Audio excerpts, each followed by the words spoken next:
Sebetulnya setiap manusia itu dengan keadilan Allah Subhanahu wa ta'ala, di dalam dirinya ada 4 kekuatan.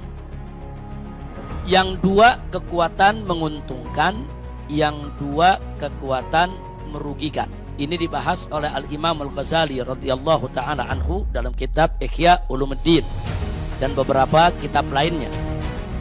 2 kekuatan yang menguntungkan itu adalah pertama al-aqlu, akal. Jadi Allah berikan kita akal itu kekuatan luar biasa yang sangat menguntungkan kita. Kalau kita bisa menggunakan akal kita secara baik, secara benar. Kemudian yang kedua, kekuatan yang bagus ada di diri setiap manusia, yaitu pendamping, malaikat pendamping, yang kalau Imam Ghazali menyebut dengan istilah malaikat mulhim. Nah, siapa itu malaikat mulhim? Malaikat yang tugasnya memberikan bisikan-bisikan ilham, bisikan-bisikan kebaikan kepada kita. Jadi suka memberikan bisikan, ayo sedekah, ayo berbuat baik, ayo sholat malam, ayo. Nah itu juga kekuatan. Kenapa Allah kirim ini ke malaikat mulhim mendampingi kita untuk membantu akal kita. Nah, jadi sebelum berbuat sesuatu, makanya pikirin dulu. Beri kesempatan kepada akal berpikir. Nanti akal dibantu dengan bisikan-bisikan ilham dari malaikat yang ditugaskan Allah. Insya Allah kita tidak sembarangan berbuat. Nah, itu 2 kekuatan yang positif. Nah, 2 kekuatan lagi kebalikannya, yang negatif. Yang pertama adalah kekuatan an-nafs, kekuatan hawa nafsu, syahwat. Nah, itu ada di dalam diri kita. Nah, syahwat ini, nafsu ini, hawa nafsu ini, itu sifat dasarnya adalah ammaratun bisu, selalu menyuruh berbuat yang jelek. Nafsu itu selalu, yang namanya nafsu itu sifat dasarnya, kalau orang kita dibilang tabiatnya, itu selalu mengajak berbuat buruk, berbuat yang tidak baik. Nah, nafsu ini dibantu oleh setan pendamping, qarin. Biasanya disebut qarin. Itu namanya setan pendamping. Setan pendamping ini yang menghembus-hembuskan, memberikan bisikan kejelekan untuk memberi semangat kepada hawa nafsu agar berbuat sesuai dengan keinginan syahwatnya. Nah, ini kalau kita ikuti, rusak kita punya kehidupan. Nah, jadi sekali lagi, Allah ini maha adil. Untuk menghadapi hawa nafsu, Allah berikan kita akal. Untuk menghadapi setan qarin tadi, pendamping, Allah berikan malaikat mulhim. Nah, 4 kekuatan ini, dua-dua, ini akan bertempur seumur hidup dalam diri kita. Nah, bukan bertempurnya cuma di bulan ini, bulan itu. Setiap saat, setiap hari, 4 kekuatan ini bertempur dalam diri kita. Kalau akal dan malaikat yang menang, kita jadi orang baik. Kalau nafsu dan setan yang menang, kita akan jadi orang yang tidak baik. Na'udzubillah min dzalik. Nah, sekarang pertanyaannya bagaimana caranya supaya akal dan malaikat menang? Sebab ini kekuatannya sama-sama kuat.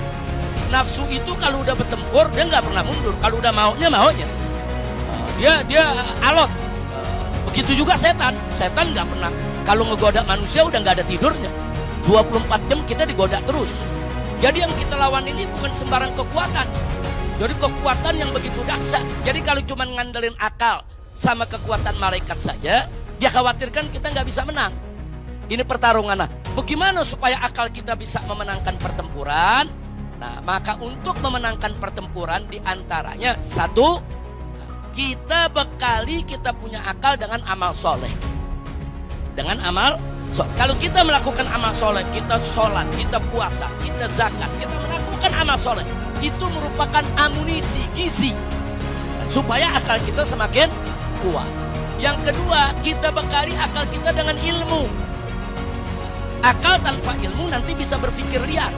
Makanya ibu jangan kaget, kadang-kadang ada orang gelarnya sederet, profesor, doktor, LC, MA, MPD, dan lain sebagainya. Tapi bodohnya nggak kira-kira. Artinya bodohnya nggak kira-kira, kadang-kadang gelarnya sederet, tapi dia hina Islam, dia hina syariat, dia hina Nabi. Padahal gelarnya sederet.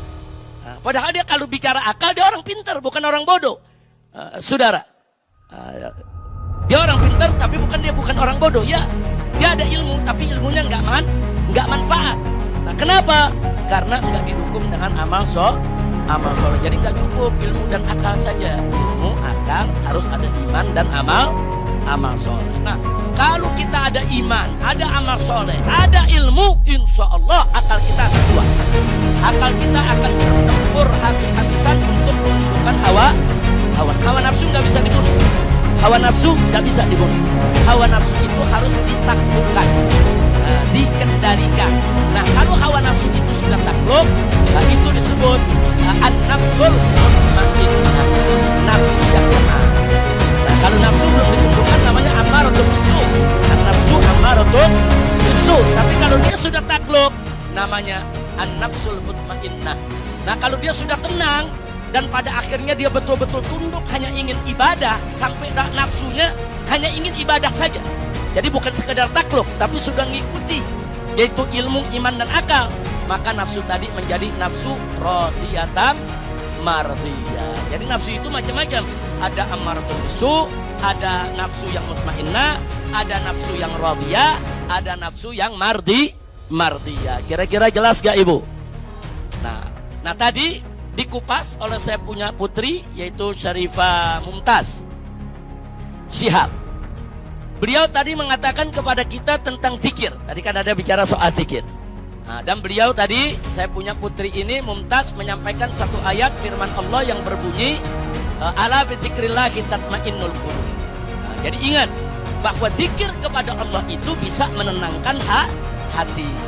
Jadi zikir kepada Allah itulah sebagai amunisi akal kita dalam bertempur menaklukkan hawa nafsu. Semakin bagus zikir kita, semakin banyak, semakin berkualitas, akal iman kita akan semakin kuat.